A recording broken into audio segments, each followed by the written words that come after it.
Voice 13 from the Courtroom Voices series from AAA Insolvency. I am Anil Goel, the founder of AAA Insolvency. Today we are going to discuss a very important judgment for home buyers, especially those who have entered into a subvention scheme. The judgment that we are going to discuss is Himanshu Singh versus Union of India from Honorable Supreme Court of India. It is an interim judgment, but that interim judgment provides a huge relief to home buyers who have entered into some kind of subvention scheme. Subvention scheme is a legal agreement made between the home buyers, the builder, and the home finance company. In a subvention scheme, the home buyer does not have to pay any amount in the form of EMI or interest until an agreed period of time, mostly till the possession is offered to the home buyer. So this time period is mentioned in the agreement. So in this manner, the builders are getting finance from banks and home finance companies for their working capital, for meeting their construction cost. Also, sometimes they also use it, sometimes they use some profile funders, and the profile funders are in fact used for raising working capital. Those profile funders, I mean to say that they would use the profile of some individual and they will pay some amount to him, but then he would not be entitled to that home. He is only acting as a profile funder based on some small amount of commission or a consideration. Now, the date of this judgment is 15th July 2024, very recently from Honorable Supreme Court of India, and the applicant is Himanshu Singh and others versus Union of India. So, in fact, the background of this judgment is that there was a petition filed by 120 petitioners who are home buyers, and a judgment was delivered by Delhi High Court on 14th March 2023. And in that judgment, in fact, that judgment was for a special leave petition, and that was this particular judgment in Supreme Court is a special leave petition to appeal against the decision of the High Court.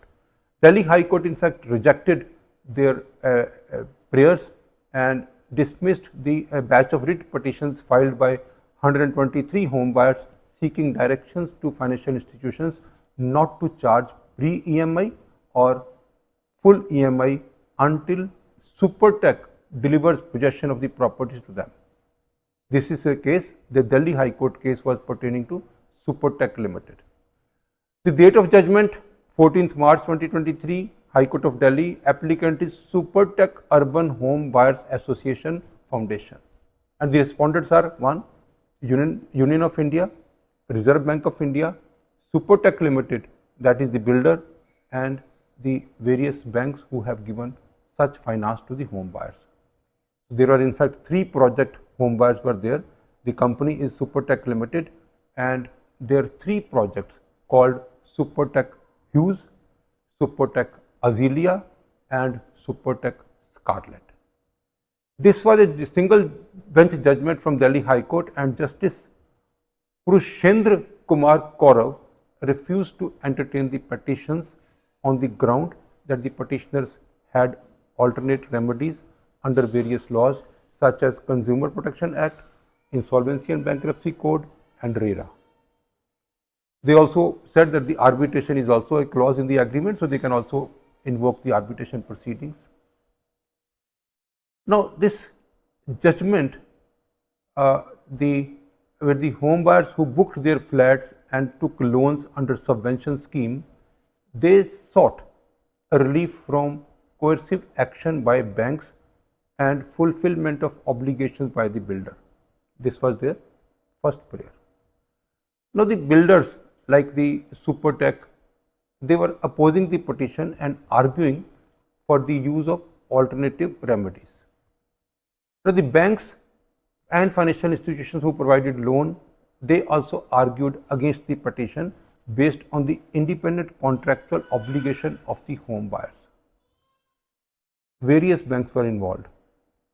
For example, I will take the names of the banks: India Bull Housing Finance Limited, ICICI Bank Limited, State Bank of India, IIFL Home Finance Limited, PNB Housing Finance Limited, Aditya Birla Housing Finance Limited, and L&T Housing Finance, which is now merged with L&T Finance Limited.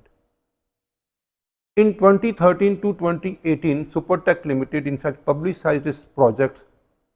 As I said, Supertech Hughes, Azealia and Scarlett, and the members of this Supertech SUHA, the Supertech Urban Home Association, booked flats and took home loans from respondent banks.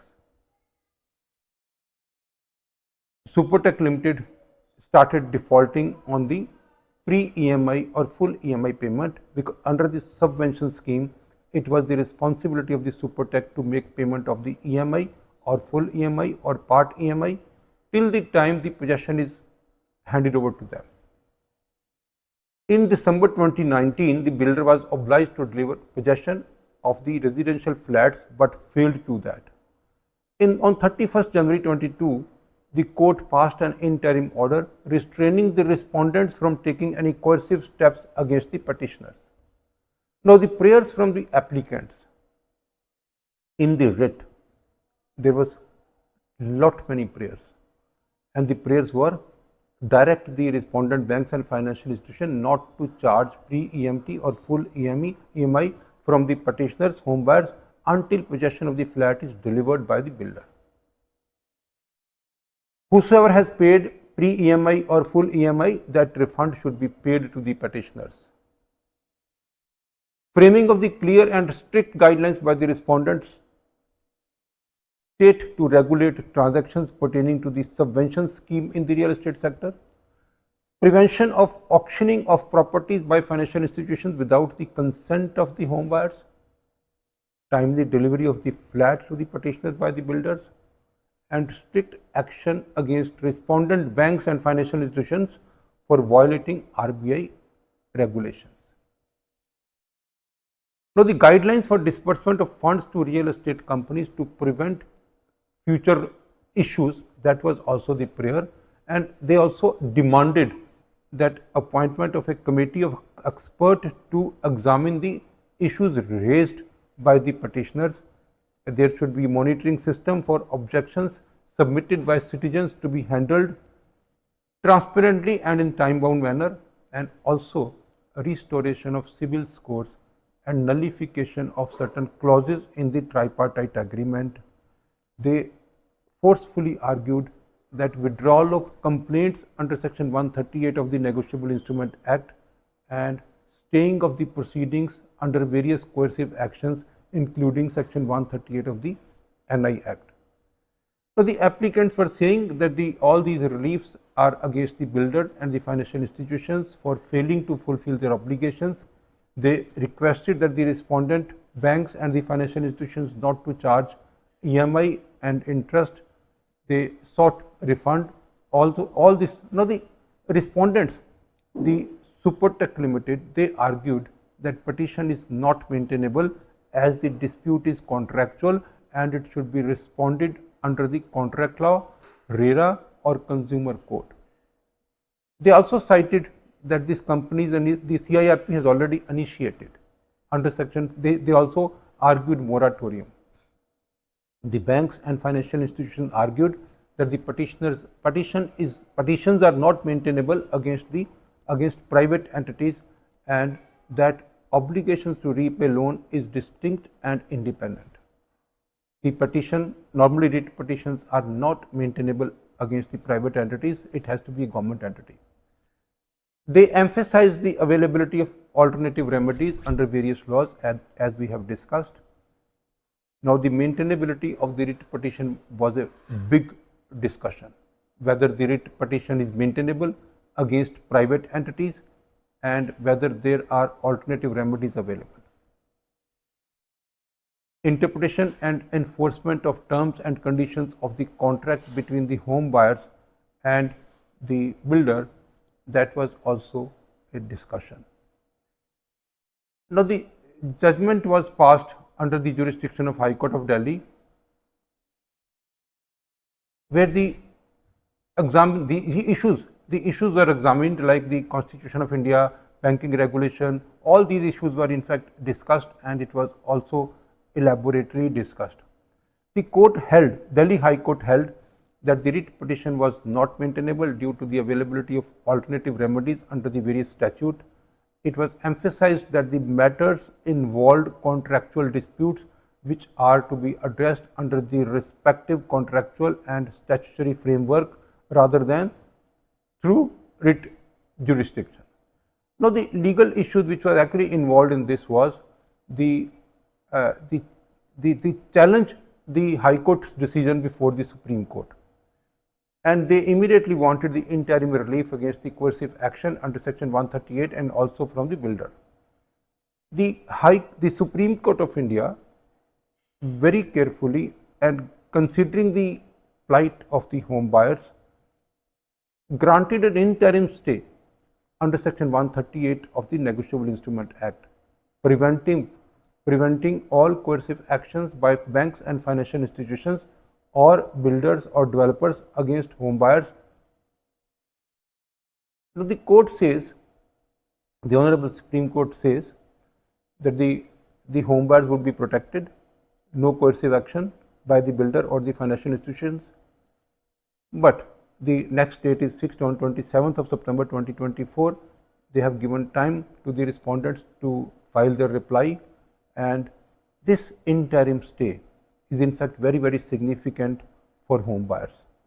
For those home buyers who have actually participated or joined a subvention scheme, they have taken allotment under subvention scheme.